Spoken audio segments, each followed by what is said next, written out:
வணக்கம்.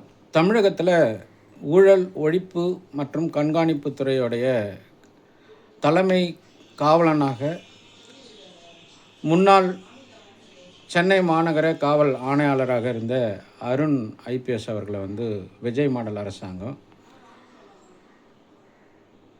அறிவித்து இருப்பது என்பது மிகப்பெரிய கால கொடுமையாக, கடும் குற்றமாக தமிழக வெற்றி கழகத்துடைய தலைவர் விஜய் அவர்களை சமூக ஆர்வலர்களும் மக்கள் நலனில் அக்கறை கொண்டவர்களும் வறுத்து எடுக்கிறத நம்ம பார்க்குறோம்.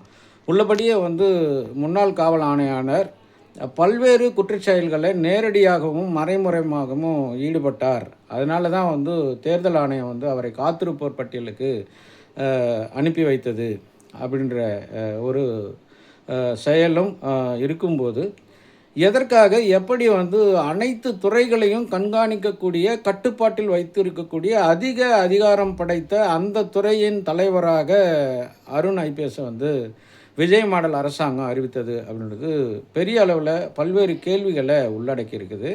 மிக குறிப்பாக தனி பெரும்பான்மை கிடைக்காத பட்சத்தில் திமுகவுடைய வற்புறுத்தலுக்கும் விடுதலை சிறுத்தைகள் கட்சியுடைய வற்புறுத்தலுக்கும் மற்ற இன்ன பிற குற்றவாளிகளையே தன்னுடைய ஆதரவாளராக வைத்து கொண்டு திரிகின்ற தமிழக வெற்றி கழகத்தின் வெளியிலிருந்து ஆதரவு கொடுப்போம் அப்படின்னு சொல்லி உள்ளே வந்ததுக்கப்புறம் மிரட்டி விஜயிடம் அமைச்சர் பதவி வாங்கியவர்களுடைய கைக்கூலியாக தமிழக அரசு செயல்படுகிறதா அப்படின்ற பல்வேறு கேள்விகளை வச்சுருந்தா கூட, தன்னிலை உணர்ந்தவராக விஜய் அவர்கள் அருண் ஐபிஎஸ்ஸை திரும்ப பெறணும் அப்படின்னு தான் பலரின் கோரிக்கை. நம்மளுடைய கோரிக்கையும் அதுதான்.